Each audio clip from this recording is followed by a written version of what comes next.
आजमगढ़ की रणभूमि में आप सभी का स्वागत है। जी हां, हमारे साथ समाजवादी पार्टी के लोकसभा के प्रत्याशी धर्मेंद्र यादव हैं और इनके खिलाफ निरहुआ हैं और गुड्डू जमाली हैं।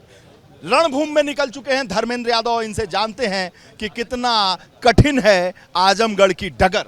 आजमगढ़ की महान जनता ने समाजवादियों के लिए डगर कभी कठिन होने ही नहीं दी।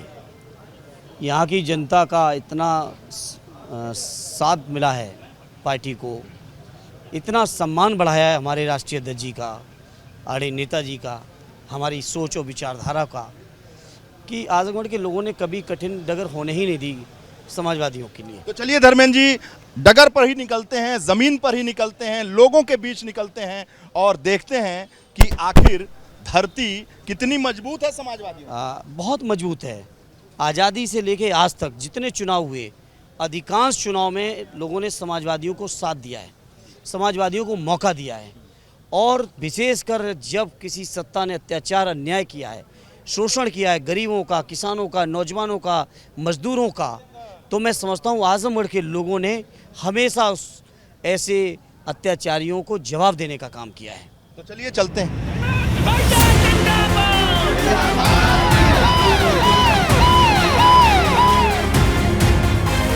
चुनावी जमीन पर उतरे धर्मेंद्र यादव हमारे साथ हैं। धर्मेंद्र जी, ये बताइए, टेम्परेचर तो बड़ा हाई है, चुनावी टेम्परेचर भी और मौसम का भी। मैं समझता हूँ मौसम के टेम्परेचर से भी ज़्यादा चुनावी टेम्परेचर हाई है आजमगढ़ में, और ये हाई टेम्परेचर समाजवादियों के पक्ष में है। अच्छा, बिल्कुल। आप पसीने पसीने लग रहे हैं। अरे बिल्कुल, जब अपने लोगों के बीच जाएंगे इस गर्मी के मौसम में, लोगों के जोश और उत्साह होगा तो स्वाभाविक तौर पे पसीना, और पसीना तो समाजवादियों की पहचान है। हमारे किसानों के पसीने से जो महक आती है, वही महक इस देश में परिवर्तन लाने का भी काम करेगी। अच्छा, ये जो पसीना है कहीं विरोधियों के डर से तो नहीं है? अरे विरोधियों का डर आजमगढ़ के लोगों को कभी नहीं सताया है, बल्कि विरोधियों का जाके अब अगर आप देखोगे तो उनका हाल पता चलेगा। वो भी पसीना पसीना होंगे क्या? अरे उनका बुरा हाल होगा। ये 44-45 डिग्री सेल्सियस चल रहा है, तो उससे क्या दिक्कत है? कोई डिग्री और बढ़ जाएगा तब भी फर्क नहीं पड़ता। आजमगढ़ के लोग इतिहास रचेंगे, इतिहास रचेंगे। बिल्कुल इतिहास रचेंगे। आदरणीय नेताजी, समाजवादी सोच और माननीय अखिलेश यादव जी के नेतृत्व में आजमगढ़ के लोग ऐतिहासिक जीत दिलाएंगे। अच्छा, मार्जिन क्या होगा? मार्जिन की तो बात अभी करना जल्दबाजी है, और मैं समझता हूँ ये अधिकार जनता जनार्दन का है, लेकिन यकीन ये है कि ऐतिहासिक होगा। ऐतिहासिक होगा जी। लेकिन निरहुआ कह रहे हैं कि इस बार तो ऐसा कमल खिलेगा जैसा कभी खिला नहीं। अब कहने दीजिए मुझे उस बात से, उनकी किसी बात की प्रतिक्रिया मैं नहीं समझता देने की जरूरत है। इन सब बातों का जवाब आजमगढ़ की जनता देगी। अच्छा, भारतीय जनता पार्टी कह रही है कि समाजवादी पार्टी तो लड़ाई में ही नहीं है, हम तो बसपा से लड़ रहे हैं।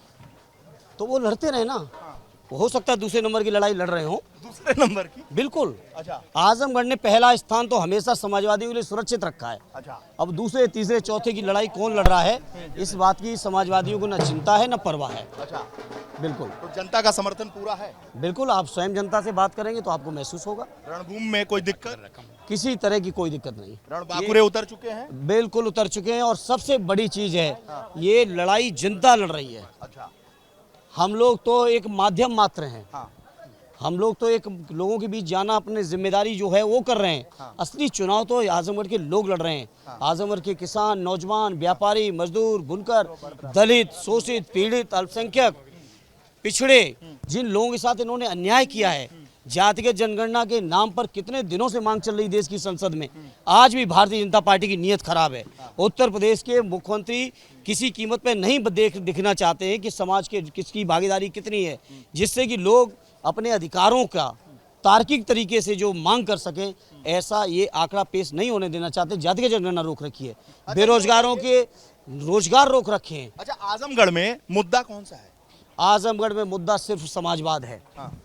और आजमगढ़ का मुद्दा, जिस तरह समाजवादी पार्टी ने विकास किया, तरक्की की, आजमगढ़ के लोगों ने जिस तरह समाजवादियों का साथ दिया, आज समाजवादी पार्टी ने जो यहाँ की तरक्की की है, और सबसे बड़ी, इन सब चीज़ों से भी बड़ी, जो हमारे जज्बाती रिश्ते हैं, समाजवादी सोच हमारे लीडर के, हमारे आदरणीय अखिलेश जी के, आदरणीय नेताजी के, उन रिश्तों को आगे ले जाना चाहते हैं आजमगढ़ के लोग, जो उस परंपरा को आगे ले जाना चाहते हैं, और ले गए हैं, हर मौके पे ले गए हैं। तो आपकी लड़ाई किससे है? सपा से है, बसपा से है कि भाजपा से है? मेरी लड़ाई किसी से नहीं है, उनको लड़ने दीजिए दूसरे, तीसरे, चौथे की लड़ाई।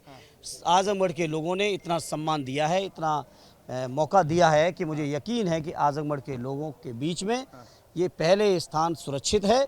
बाकी कोई लड़ाई की चिंता किसी को। ये पीली गमछी वाले भी घूम रहे हैं आपके बिल्कुल घूमेंगे, हमारे साथी हैं, क्यों नहीं घूमेंगे। वो एक ही व्यवस्था के खिलाफ हम लोग लड़ रहे हैं, एक ही लोगों के हित में। समाज के दबे कुचले शोषित पीड़ित लोग जिनको न्याय नहीं मिला है, सदियों से अत्याचार हुए हैं, अन्याय हुए हैं, हक नहीं मिला है, भागीदारी नहीं मिली है, ऐसे सभी लोग आज हम लोग के साथ हैं और वो सब लोग लड़ रहे हैं, लड़ाई को लड़ेंगे। ये लड़ाई कोई धर्मेंद्र की लड़ाई नहीं, ये लड़ाई पूरे उत्तर प्रदेश के किसानों, नौजवानों, बुनकर, व्यापारी, शोषित पीड़ित, दलित, इन सब की लड़ाई है। और मैं समझता हूँ मेरा ये सौभाग्य है कि मुझे उस लड़ाई में प्रतीकात्मक रूप से उन्होंने मुझे अपने उम्मीदवार के तौर पे चुना है और मुझे यकीन है कि इस लड़ाई को लोग जीत के आएंगे। कहा जा रहा है कि कैंडिडेट बदल दिया गया तो जिससे दलित नाराज है। कोई दलित भाई नाराज नहीं है, सब दलित भाइयों का सहयोग समर्थन समाजवादियों को है और दलित भाइयों का व्यापक समर्थन मिल रहा है, क्योंकि उनको पता है कि कोई लड़ाई लड़ रहा है तो समाजवादी लड़ रहे हैं।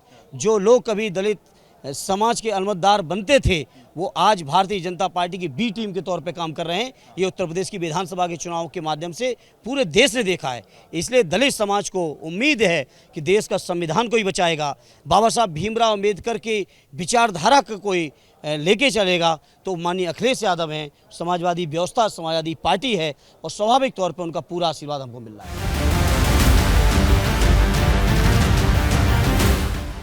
एक आखिरी सवाल कि बदायूं में लड़ना आसान था कि आजमगढ़? मैं समझता हूँ दोनों क्षेत्रों की अपनी अपनी खूबियाँ हैं और मैं चूँकि ये एकदम पूर्वांचल का हिस्सा है, उधर पश्चिम का, कोई तुलना करने की आवश्यकता नहीं, लेकिन दोनों क्षेत्रों में जो सबसे बड़ी समानता है कि दोनों ही क्षेत्रों के लोग समाजवादी पार्टी और हमारी विचारधारा, हमारे नेता आदरणीय अखिलेश यादव जी, आदरणीय नेताजी में भरोसा और विश्वास रखने वाले जिले हैं। अरे धर्मेंद्र जी देखिए पसीना पसीना हो गया भाई। अब तो पसीना लेना नहीं पड़ेगा, उसके लिए हमारे पास कोई उसका इलाज नहीं है। आइए आपके साथ चलते हैं जी, और इस रणभूमि में और आगे बढ़ते हैं। चलिए ठीक है, चलिए। और फैसला अटल रहे, अखिलेश हुए फरार, निरहुआ डटल रहे। आजमगढ़ की रणभूमि में उतरे दिनेश लाल यादव निरहुआ हमारे साथ हैं। ये बताइए गर्मी बहुत है, टेम्परेचर बहुत है, आजमगढ़ में क्या होगा? गर्मी अच्छी है और लड़ाई भी अच्छी है। लड़ाई भी अच्छी है, गर्मी भी अच्छी है। दिनेश लाल जी आपके मुकाबले में कौन है यहाँ पर? बसपा है कि समाजवादी पार्टी है? अभी तक तो बसपा ही दिख रही है। बसपा जी, बसपा दिख रही है। भाई मुलायम सिंह यादव के भतीजे चुनाव लड़ रहे हैं, अखिलेश जी के भाई। वो तो बलि के बकरा हो गए, बलि के बकरा हो गए वो। आप सीरियस नहीं ले रहे हैं क्या? नहीं, सीरियस लेने जैसा है नहीं। अगर डिम्पल जी आती तो थोड़ा सीरियस लेना पड़ता, क्योंकि पिछली बार जब हम लोग लड़े थे अखिलेश यादव जी से तो इस बार भी हम लोगों की यही उम्मीद थी कि डिम्पल यादव जी आएंगी, अच्छी लड़ाई करेंगी, पर वो लोग पता नहीं क्या सोच के धर्मेंद्र जी को भेजे। और मुझे नहीं लगता है कि धर्मेंद्र यादव एक बार मैनपुरी से सांसद, 2 बार बदायूं से सांसद, छात्र राजनीति से जुड़े हुए बहुत धरती पकड़ नेता हैं। बहुत अच्छे नेता हैं और मैं उनको बहुत रिस्पेक्ट भी करता हूं और मैं उनको सुना भी हूं 1-2 बार। अच्छा बोलते हैं और अच्छा नेता अच्छे हैं। पर ये आजमगढ़ है और आजमगढ़ की जो अभी समस्या है वो थोड़ी अलग है, क्योंकि उनके बड़े भाई को जिताया था आजमगढ़ ने, वो छोड़ के चले गए। तो जनता का कहना ये है कि जब बड़े भाई को जिताया वो छोड़ के चले गए तो इनको जिता के क्या करेंगे? 1.5 साल बचा है, 2 साल बचा है, तो एक बार सरकार के साथ जुड़ते हैं, एक बार भारतीय जनता पार्टी को भी मौका देते हैं। अगर भारतीय जनता पार्टी की सरकार ने और भारतीय जनता पार्टी का जो कैंडिडेट है वो अगर अच्छा नहीं करेगा तो 2 साल बाद बदल देंगे। दिनेश जी एक नारा लग रहा है कि एक 60 किलोमीटर दूर से है, एक 600 किलोमीटर दूर से आया है, तो 60 किलोमीटर वाले को जल्दी वोट दे दो, काहे को 600 किलोमीटर वाले को दे दो? एक आदमी कह रहा है कि न 60 न 600 बल्कि घर वाले को वोट दो। मुझे लगता है ये सारी बातों को छोड़ के सब बात जाओ भूल और अभी सिर्फ आजमगढ़ की तरक्की के लिए और याद रखो कमल का फूल। ये पसीना छलछला गया रणभूमि में। हाँ, और ये छलछलाना चाहिए, क्योंकि ये आप भी जानते हैं, पूरा भारत जानता है कि मैं निरहुआ रिक्शा वाला हूँ और रिक्शा वाला का पसीना तो छलकता है, क्योंकि रिक्शा में न पेट्रोल पड़ता है और ना ही डीजल पड़ता है। रिक्शा चलाते हैं जब हम, तो उसको हम अपना खून जला के चलाते हैं, और खून से ये जल के पसीना निकलता है। और शायद इसीलिए कहा जाता है कि जो लोग पानी से नहाते हैं वो लिबास बदलते हैं, और जो पसीना से नहाते हैं वो इतिहास बदलते हैं। अच्छा, क्या बात है। चलिए आपका देखते हैं कितना इतिहास बदल रहे हैं सभी।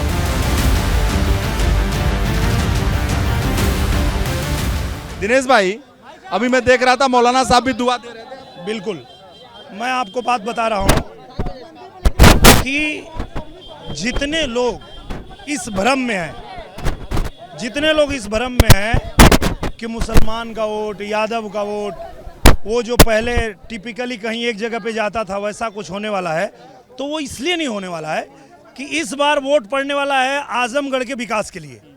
आजमगढ़ को 3 साल जो जिस सांसद को चुना गया था वो छोड़ के चले गए, तो अब जो ये 2 साल बचा है, इसमें चाहे वो मुसलमान हो, वो चाहे हिंदू हो, कोई भी व्यक्ति हो, हर व्यक्ति ये चाहता है कि सरकार के साथ हम लोग आजमगढ़ को जोड़ें, आजमगढ़ का विकास हो। अगर आपको नहीं भरोसा तो पूछिए। इस सरकार में व्यापारी को बड़ा अच्छा ये है कि कोई लूट पाट कहीं नहीं होती है, सेफ्टी बहुत है। ये हमें बहुत पसंद है, इस सरकार की ये चीज़ बहुत अच्छी लगी। इसलिए हम वोट देंगे, पूरे परिवार का दिलाएंगे इनको। हमारा लड़का सादा बादिल इनके साथ रहेगा, साथ देगा। अच्छा, क्या भाई, MY समीकरण तो कहा जाता है कि अखिलेश यादव के साथ है, तो एम जो है इधर घुस गए क्या? नहीं, अखिलेश यादव के साथ हम लोग हमेशा से इनके साथ है। भारतीय जनता पार्टी के हम नगर अध्यक्ष हैं। अच्छा, भी वाह भाई वाह। बूथ अध्यक्ष हम हैं। तो साधु बाबा है, उनसे पूछ लेते हैं। साधु बाबा, ये मौलाना भी इनके साथ हैं, कह रहे हैं यादव भी हमारे साथ हैं, साधु बाबा भी साथ हैं। हम लोग हम हैं। मन कर्म वचन सबसे हम लोग साथ हैं। सबका साथ सबका विकास। हिंदू मुस्लिम सारे लोग भाई भाई हैं, और सब लोग एक साथ मिलकर भारतीय जनता पार्टी को मजबूत करने का काम करेंगे। अब की बार आजमगढ़ लोकसभा को हम मजबूती के साथ मोदी जी का हाथ और मजबूत करेंगे। हमारे नेता दिनेश भैया जी अब की बार हम लोग के सांसद होंगे। वाह भाई, चलिए दिनेश जी, ऐसा समर्थन आपको मिल रहा है, लग रहा है।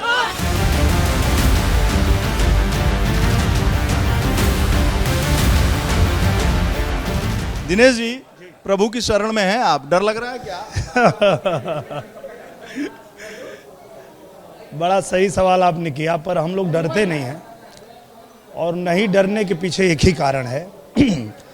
हमारे नाथ श्री रघुनाथ तो किस बात की चिंता, शरण में रख दिया जब माथ तो किस बात की चिंता।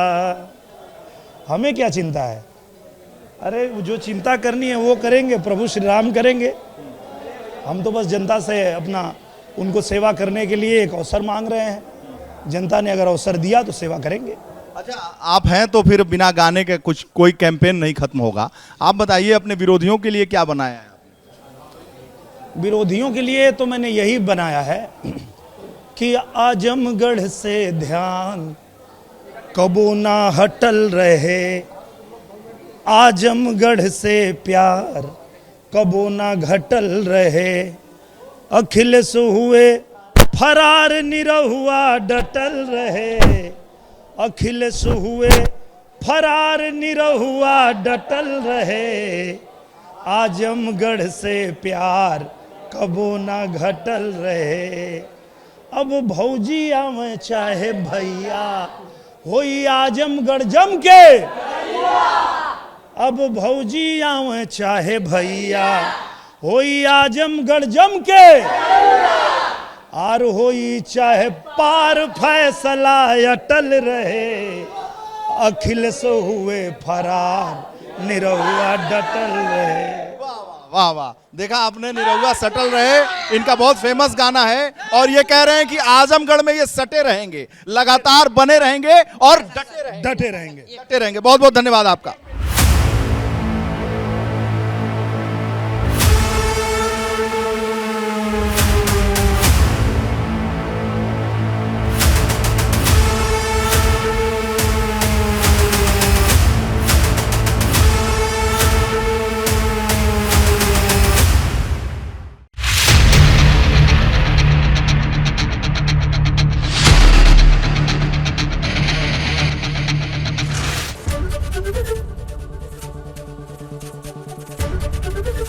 एबीपी गंगा, खबर आपकी, जुबान आपकी।